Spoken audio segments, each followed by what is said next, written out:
Ora, meu caro amigo, como estás tu? Boa noite. Olha, boa noite. Olha, tu já viste que eu hoje estou de verde. Não, eu vi é que tu mudas de roupa com uma rapidez como eu nunca vi, porque ainda há 30 segundos estavas com uma roupa e agora traz outra. Ainda dizem que as Já mulheres viste? demoram muito tempo a arranjar-se. Não é verdade. E soltei o cabelo e Eu não tudo, ouvi já que viste? chuva. Ora, lá está. É uma coisa Olha, importante. eu por acaso hoje, enfim, estou de verde e até me queria meter contigo em termos futebolísticos, mas é melhor não irmos por aí. Vamos É mudar capaz de de não ser um bom assunto. time. É. Então, o que é que vamos falar hoje, Hugo? Ora bem, hoje vamos Começas falar tu. sobre física quântica aplicada a receitas da Bing. Oh Não, my God, não, estou já a brincar. estava a ficar com Não, vamos falar medo. de uma coisa que está na Sim. agenda do dia. Mas, mais uma Uhum. vez, vamos fazer aquilo que é normal, que costumamos fazer, que é pegar em assuntos que são, de certo modo, enfim, repito, da agenda do dia, mas entretanto vê-los num contexto maior, intemporal e enfim, múltiplo, quer do ponto de vista espacial, quer do ponto de vista temporal. E vamos falar Uhum. especificamente, agora a sério, sobre a dinâmica da sociedade civil neste tempo da Covid e aqueles projetos que a própria sociedade civil tem feito para combater a Covid, não tanto do ponto de vista, enfim, sanitário, mas mais do ponto de vista da dinâmica social, nomeadamente da solidariedade, essa palavra tantas vezes utilizada Sim, e às vezes tantas vezes abusada também. Não é? sim. Bom, moral da história. Importa dizer que obviamente há muitas coisas, há muitas empresas multinacionais e não só que têm feito várias atividades, nomeadamente naquela questão mais imediata que é a doação enfim, de materiais, de produtos. Isso também, obviamente, que é uma vantagem e para quem recebe, para quem é beneficiário direto ou indireto dessa, dessas ajudas é ótimo e não importa tanto o que é que está por trás, mas agora fica a informação que por norma isso está, enfim, por muito boa vontade que essas empresas têm, ainda bem que a têm, há algo também chamado marketing social, não é? Que é basicamente Claro. uma maneira das empresas associarem a sua própria marca a algo positivo, neste caso à solidariedade e aquilo que se chama como responsabilidade social. A terminologia não é muito, a Sim. terminologia não é minha, aliás, é a terminologia que é usada. E se forem, por exemplo, se forem Clara Amorim, desculpa, a dizer que o Hugo está de regresso. Um abraço para Verde a Clara. Esperança.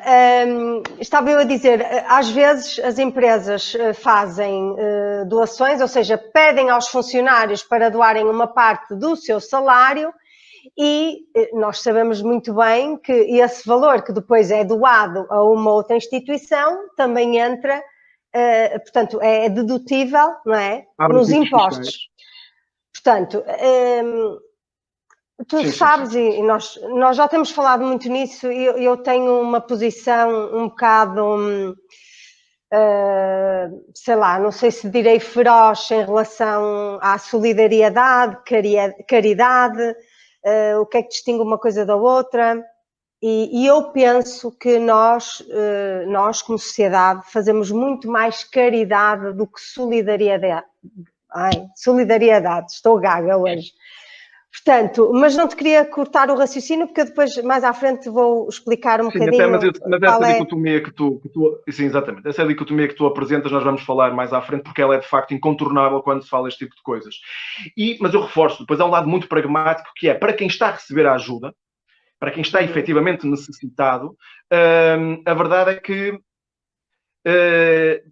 pouco importa qual é a motivação de quem ajuda, importa é a ajuda Com propriamente dita. certeza, com Nós que certeza. estamos, eventualmente podemos estar mais de fora, temos essa visão. Enfim, alguns chamarão de cínica, outros chamarão de mais pragmática, mais objetiva, mais analítica. Mas isso existe, aliás, e por isso é que eu te disse que as empresas muitas vezes não fazem isso por um ímpeto solidário. Claro que haverá quem possa dizer que as empresas não têm que ser solidárias, o âmbito principal de uma empresa é o ânimo de lucro, mas reforço, há esse item dentro do marketing das empresas, que é um marketing chamado marketing social, que é, enfim, pode ser através do mecenato cultural, ou neste caso, através da solidariedade, associar a sua marca a algo bom, e isso cria também nos seus clientes, os que já existem, os potenciais, uma sensação, que às vezes é mais inconsciente do que consciente, uma sensação, Uhum. dizia eu, de positividade face àquela marca. Portanto, a marca, a empresa, está também a Claro, reforçar-se do ponto de vista publicitário perante aquilo que é a percepção pública dessa instituição. Com certeza, porque, por exemplo, quando é do banco alimentar, não é? As pessoas estão à porta dos supermercados, claro que vão ser consumidos mais artigos daquele supermercado, não é? Portanto, essas empresas, cadeias de supermercados, por exemplo, ganham das duas formas. Porque vendem mais produtos, se calhar. Tens toda a razão. Não é? Ora, lá está. Exatamente, tens toda a razão. Enfim, mas se toda a gente ganhar, pronto, ainda bem. Se ganharem as empresas, se ganharem... porque isso também é uma motivação extra para as empresas. Chega um ponto em que, repito, se calhar nós não podemos... Se calhar não, de certeza. Nós temos que ser mais pragmáticos, não nos fiar meramente na boa vontade das pessoas ou das instituições e dizer, os senhores fazem isto porque nós queremos este objetivo, queremos ajudar pessoas X ou população Y e ganham também com isso. Portanto, enfim, desde que toda a gente ganhe também não me parece mal, desde que o objetivo principal seja conseguido, que é a ajuda efetiva a quem mais precisa. E tu tens alguns exemplos disso, não querias partilhar? Tenho, exatamente. Tenho alguns exemplos. Um deles até é um exemplo muito aqui da cidade do Porto, mas que não se esgota na cidade do Porto. Bom, a ação esgota-se, mas serve o exemplo e o paradigma para outros locais também, que é um clube de futebol muito popular, o Salgueiros, que está sediado também não está sediado, mas a grande parte da sua dinâmica está sediada, isso sim, numa casa chamada a Casa dos Salgueiros, que fica ali no Amial. E o que é que eles fazem? Têm algo chamado a sopa solidária, que é uma coisa tão simples quanto isso. Eles servem refeições para fora, com muitas coletividades, e para dentro também, não é? Ou seja, é uma forma de autofinanciamento. Mas desta vez o que é que fizeram? Para quem precisar ou necessitar, enfim, whatever, vão lá com a dita marmita e o Salgueiros dá a sopa em regime diário, dá a sopa a quem precisar.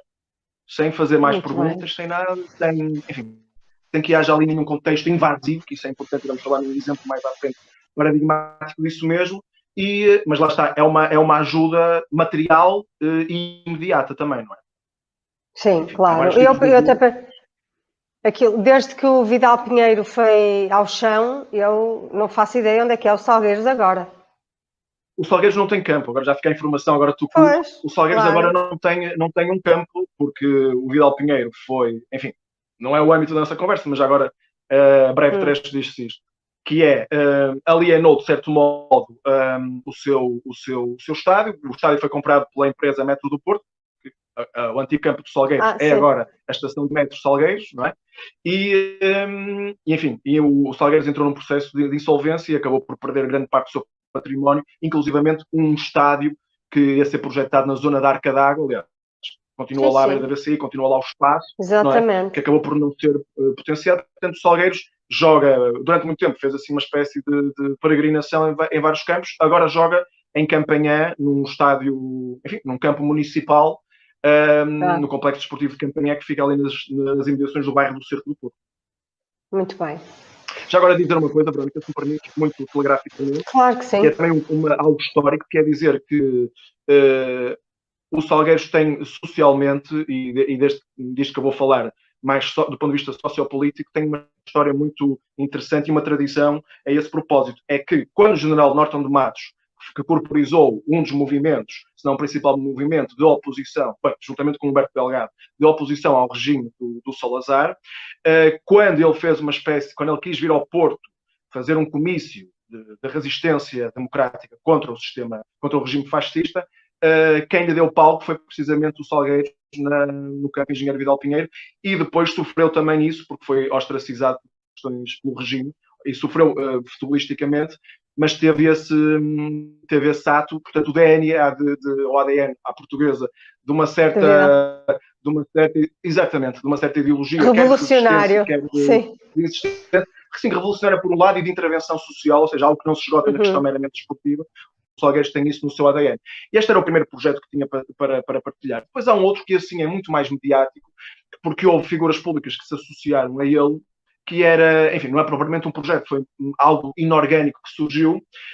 A revista Sábado, na sua edição anterior, publicou a história dramática de um casal com filhos que tinha perdido tudo ou quase tudo durante a pandemia.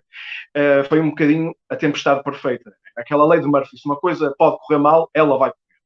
E então, a vida dele estava a correr bem, Mas depois eles acabaram por, numa fase, isto é importante dizer, pré-pandémica, e eles queriam dar um passo em frente, do ponto de vista negocial, e investiram muito dinheiro num negócio. Negócio esse que depois acabou por não se conseguir solidificar em grande medida por causa da pandemia, e depois sabes como é que é o efeito dominó. Basta às vezes uma coisa correr mal, Que que depois as horror. outras todas Pois, correm sucedem-se. todas E mal a aquilo ficou seguir. muito mal. Exatamente, exatamente. Houve um artigo da Sábado que teve alguma repercussão mediática, nomeadamente nas redes sociais. Algumas figuras públicas, desde logo Nuno Marco e julgo saber Bruno Nogueira também, criaram um movimento em que cada um dos seguidores destes, e são mais que muitos, não é? O Marco, se não é quem tem mais seguidores, enfim, exceção feita ao Cristiano Ronaldo e à Cristina Ferreira, Sim, que é o que esses tem números mais mais seguidores. estratosféricos, mas o Nuno Marco. Exatamente. Ou seja, e o que é que foi? E ele disse: vamos trocar uns likezinhos de um post por ajuda efetiva, entenda-se, por euros. E então conseguiram ainda arranjar umas dezenas de milhares de euros e essa quantia vai permitir que essa família saia no imediato da sua situação de asfixia financeira.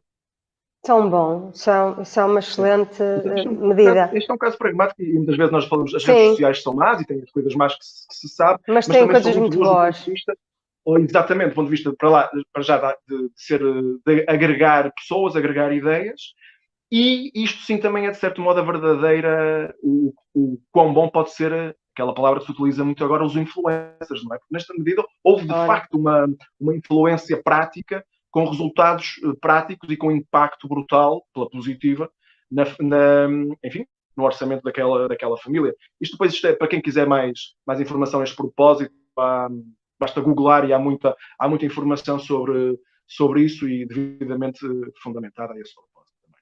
Olha, eu por acaso não me apercebi disso. Não me apercebi. Já vamos mudar de tema ou não? Não, de tema não. Ia ter a mostrar mais projetos. Então mostra. Então, há um chamado, o movimento chama-se Correr a Linha da Frente, e este é mais logístico, por assim dizer. A linha da frente aqui são basicamente aqueles profissionais, e aqui sim especificamente aqueles que estão na luta, profissionais de saúde, bem entendido, que estão na luta contra, exatamente, na linha da frente contra a Covid. Portanto, aqui o projeto é material, mas sobretudo moral. Moral no sentido de dar moral, dar ânimo. Não é? Uhum, e então sim. basicamente são coisas tão simples quanto comprar mantas, cápsulas de café, enfim, aquelas pequenas coisas que quem está na dita linha da frente precisa e dá jeito, café, porque fazem turnos e bancos extensos, como tu saberás melhor do que eu. As mantas para terem também outro conforto quando se puderem dar a esse luxo quase que é de descansar um bocadinho. Descansar, exatamente. Portanto, é uma coisa simples e muito bem organizada a nível de formulário. Eu repito o nome, Movimento Socorrer a Linha da Frente. É assim que se chama o movimento, para quem quiser procurar, eventualmente, para quem quiser também colaborar. Há um outro que se chama Cama Solidária, reforço, Cama Solidária, que é mais vocacionado para aquelas pessoas que têm familiares nos hospitais internados, sobretudo familiares afetados pela Covid, e que muitas vezes há uma deslocalização do espaço da sua zona de residência para os hospitais da malha urbana, não é? E nessa medida, e muitas vezes, como tu sabes, torna-se muito oneroso pagar hotel durante um dia, 2 dias, 5 dias, 10 dias, 20 dias.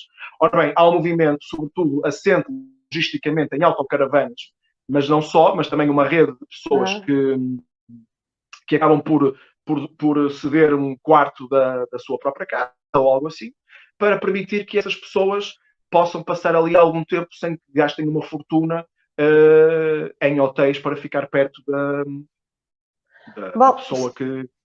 Se bem que não podem visitar os familiares, não é? Ora, portanto, é verdade. Também pensei nisso. Não sei até que ponto, não é? Sim, mas repara, apesar de tudo, eu pensei nisso que estás a dizer. Mas bom, parece-me que há alguma lisura no sentido em que eles também não estão a pedir propriamente contribuições materiais. Não é? Materiais no sentido pecuniário. Claro. Portanto, não sei. Agora isso que tu estás a dizer, eu também pensei. Enfim, pode ser que este projeto seja mais, não se fixe só pela questão da Covid e até seja extrapolável para outras patologias, eventualmente. Não sei. Agora, uma muito interessante e tem muito a ver. Ias a dizer alguma coisa? Não, então, quero concluir a minha explicação entre caridade e solidariedade. E Isso. depois tenho uma E então, mas surpresa olha, para ti. agora acho que te vou dar a deixa perfeita para isso. O último Então. projeto é muito interessante. Chama-se Admiradores Secretos. Eu bem sei que isto dito assim parece outra coisa qualquer. Admiradores Secretos parece algo de um clube de fãs ou algo assim do estilo. Mas não, Admiradores Secretos porquê? Porque é prestar a solidariedade, é uma plataforma para prestar a solidariedade enfim, a quem está a precisar, mas chama-se secretos porquê? Porque toda a ajuda que é dada, seja ela de que índole for, é prestada secretamente. Ou seja, aqui tu não podes fazer a dita solidariedade, caridade, seja, tu não podes fazer isso com o objetivo de depois bater no peito e dizer eu fiz isto, está ali o meu nome, etc. E tal. Não, porque aquilo é secreto. Ok. E, Gosto disso.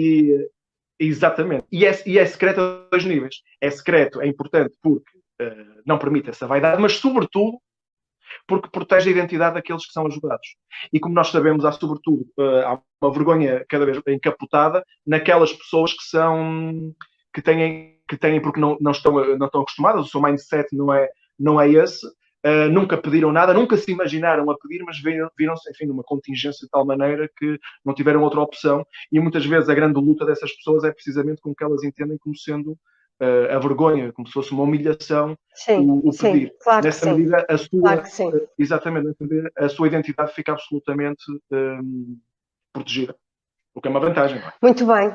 E eu vou pegar nisso que tu acabaste de dizer nessa tua frase, que é uma vergonha pedir, e também é uma vergonha, isto já nos vai levar ao que eu quero dizer, não é? À minha conclusão sobre a solidariedade, que também nós também temos vergonha, sentimos todos vergonha de pedir ajuda, colo, mimo, atenção aos amigos. Quem diz amigos diz familiares. E é nesse ponto que eu digo, a solidariedade, meus amigos, não é só matar a fome a alguém. Há pessoas que precisam muito do apoio dos amigos só para falar, só para um telefonema, olha, estás bem, um café, eu sei que agora não se pode tomar cafés, não se pode nada, mas uma videochamada, mostrar, os ingleses têm uma expressão muito boa que é care, não é? Show me that you care, não é? Que as pessoas se importam connosco. E isso é tão simples, é muito mais simples do que tudo o resto que nós fazemos. E basta olharmos para o lado. A solidariedade começa dentro das nossas casas, eu estou sempre a dizer isso. E dentro das nossas casas, sim, com os nossos filhos, com os nossos cônjuges, não é? E depois com os nossos pais, com os nossos avós, com a nossa família direta. E as pessoas esquecem-se disso. Andam preocupadas com os que passam fome. Atenção, nada contra. Eu só digo ok, é muito bom, pá, ainda bem que o fazes, mas olha, diz-me uma coisa, e na tua família não tens ninguém que precise de ajuda? É só isto. Sim, é isso. Isso eu acho que tem a ver, nós já falamos isto em off, que tem a ver também com há uma espécie de institucionalização da solidariedade, não só a nível das instituições, às vezes nem a solidariedade, é palavras mais básicas do que isso, básica não no sentido negativo, como empatia, atenção. Não é? Exatamente, atenção ao exatamente. E eu lembro-me de uma história que eu li isto numa entrevista nos anos 90, portanto era eu adolescente ainda, mas isso ficou-me na cabeça. O Daniel Sampaio, psiquiatra, irmão do então presidente Jorge Sampaio, presidente da República, Daniel Sampaio aparecia muitas vezes, tinha grande espaço mediático. Aliás, era ele e o Júlio Machado Vaz. É curioso que o Júlio Machado Vaz continuou a gozar desse espaço mediático, o Daniel Sampaio, se calhar por opção própria, acabou por se afastar. Mas então ele dizia sobre o seu irmão, Jorge Sampaio, que o Jorge Sampaio sempre teve grandes ideais solidários e sempre uma visão muito até internacionalista dessa solidariedade. Mas dizia o Daniel Sampaio que era uma visão afastada. Ele preocupava-se com a malta que sofria lá fora, que sofria lá muito longe. E bem, Daniel Sampaio nunca pôs isso em causa, tal que tu não puseste no exemplo que tu deste. Claro, uma coisa não invalida a claro. outra. Só que ele dizia, ele era o meu irmão mais velho. E eu via ele a preocupar-se, e preocupava-se, atenção, que era genuíno nessa preocupação. Ele não era show-off, dizia o Daniel Sampaio. Só que nunca, ele não se virava para o lado para perguntar então, para perguntar ao irmão mais novo se precisava de alguma coisa ou para responder a essa ajuda. Olha, deve ser de família. Sabes que eu também sou Sampaio. Bom, então eventualmente, não sei. É de família isso, Não estás a sei, não ver? sei. Agora, Olha, agora é Hugo, isso, nós falamos é que da eu estou aqui em institucionalização da... pulgas. Eu tenho aqui uma surpresa para ti. Pois é. Então eu vou ser muito, muito rápido. Eu tenho dois Então assuntos vá. para falar, uma sugestão, só para concluir, que era, muitas vezes, e tu falaste, é para pegar naquilo que tu disseste, a caridade versus solidariedade, muitas vezes atribuía-se isso, a caridade, a algo que vem ainda da idade medieval, que era dar a esmola, ou seja, muito baseado também numa questão da igreja, do ponto de vista institucional, mas também do ponto de vista do edifício. Isto é, as pessoas iam lá aliás, vejo muito isso nos filmes da época. Estão os fidalgos a sair da igreja e as pessoas depois ali a pedir. A solidariedade é algo mais, menos assistencialista, é algo mais, ou tem que ser, ou deve ser algo mais estruturado. Um bocadinho aquela coisa, tu não dês o peixe, ensina a pescar. É um bocadinho isso, Claro. Embora importa dizer que a igreja, apesar dos... Enfim, todos nós podemos apontar muitas coisas à igreja, nomeadamente àquelas pessoas que estão clichê, que batem muito no peito e são muito religiosas, mas depois aquilo é só show-off, é só fachada, porque depois na realidade isso não se consubstancia nada prático. Embora convém dizer aqui duas coisas, que a igreja, apesar de tudo, teve e ainda tem, do ponto de vista mais paroquial, mais invisível até, e se calhar por isso também mais meritório, faz e fez um trabalho interessante, e algumas até ideologias políticas associadas à igreja, nomeadamente a democracia cristã, mais conservadora, que juntamente com a social-democracia, esta última mais progressista, são as duas grandes forças que construíram um Estado social e o welfare state no pós-guerra, enfim, a sociedade, de certo modo, com direitos e garantista, como nós temos agora, com o Serviço Nacional de Saúde, proteção ao desemprego, etc. Dizer também, isto dava outro assunto, mas que dentro da Igreja em particular há um movimento, muitas vezes muito mal visto dentro da Igreja, chamada Teologia da Libertação, que surgiu nos anos 60, e é algo que, sobretudo na América Latina, eram os padres que não se limitavam a dar a hóstia e a rezar e essas coisas todas, mas iam efetivamente para o terreno enfim, de certo modo potenciavam aquilo que se chama agora o empowerment, não é? O empoderamento, a capacitação das pessoas que mais precisavam. Portanto, eram aquilo que na América se chama os organizadores comunitários, as organizações populares de base. Eram gente que mexia socialmente com as comunidades. Não era só uma mera retórica teológica. Sim, claro, há bons exemplos disso. Muito bem. Estamos aqui na reta final e eu vou pedir ao Bernardo para mostrar aqui uma fotografia de uma senhora, para ver se tu conheces. Deixa eu ver se o Bernardo põe. Ora, aqui está ela. Conheces? Conhece, é uma senhora francesa esta, não é? Exatamente. É Emmanuelle Béard. E agora vou deixá-la aí sossegadinha para te contar uma história. Emmanuelle Béard... não. Primeiro vou voltar ao século XIX. Ali por volta de 1808, eu fui falar nas invasões napoleónicas, e tivemos um general francês que acho que foi muito importante na tomada de Évora, que se chamava Augustin Gabriel d'Abbeville. E tu perguntas assim, então, mas porquê é que estás a falar agora vamos falar de Napoleão? Não vamos falar de Napoleão. Acontece que este senhor, pronto, teve filhos, como é óbvio, teve descendentes, e chegamos ao nascimento de um senhor que nasce em 1945, que também se chama d'Abbeville, como é óbvio, tem o mesmo nome de família, e ele é marinheiro. Em 1980 ele participa no Rally Dakar, em 1980, aliás, participa no Rally Dakar, e nesse mesmo ano ele comete a loucura de querer atravessar o Oceano Atlântico sozinho num barco a remos, aliás, com 5,60 metros. Ok, pronto. E agora eu vou pedir ao Bernardo para ele mostrar a outra fotografia, que é para tu veres a travessia que ele fez. E eu já vou chegar à BR outra vez, tu já vais ver porquê. Ok. Portanto, ele vai até aos Estados Unidos e sai de Cape Cod, estás a ver, que é ali perto de Nova Orleans, e vai até Brest, ok? São sensivelmente 5.200 quilómetros a remo. Portanto, ele sai passados 71 dias e 23 horas ele chega a Brest.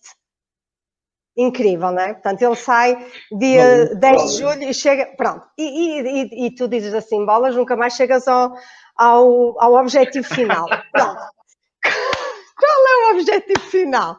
É que o Emmanuel Béard é filha de um cantor, o Guy Béard, e ele, nesse ano mesmo em que o Dabouville fez essa viagem, ele fez-lhe uma música, que é uma música maravilhosa, que me faz lembrar a minha infância e a minha, eu ia dizer traversée, a minha viagem também da Córcega, ou melhor, de Nice para a Córcega e depois da Córcega para Nice, num veleiro, eu não fui a remo, como é óbvio, num veleiro de 11 metros. Foi uma viagem fabulosa. E eu recordo, e é uma pena, nós não podemos passar aqui a música, enfim, porque o YouTube iria cortar-nos o som, mas a música tem uma letra maravilhosa.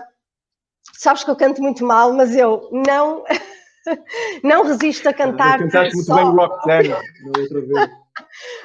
Espera aí, que eu vou tentar. Mas a sério, quando desligares, vai ouvir esta música. Dabouville, Guy Béard. Porque tem uma letra muito gira, é até interventiva e que ainda hoje é real. Ainda hoje é o que se passa em França.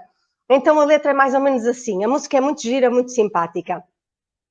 Il s'élance loin de France, un beau matin de juillet, solitaire, en mystère, dans sa barque il s'en allait. Grosse vague, il zigzague, le cœur et les dents serrées, et la France en vacances ne fait que râler. Pronto, é assim.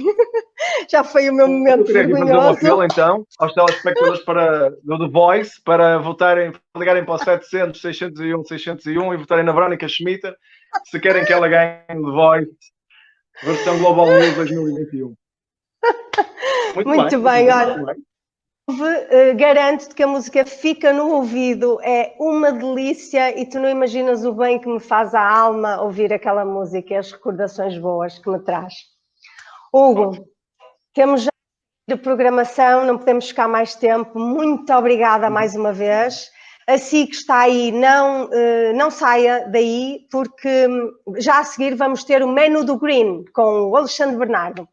Até já!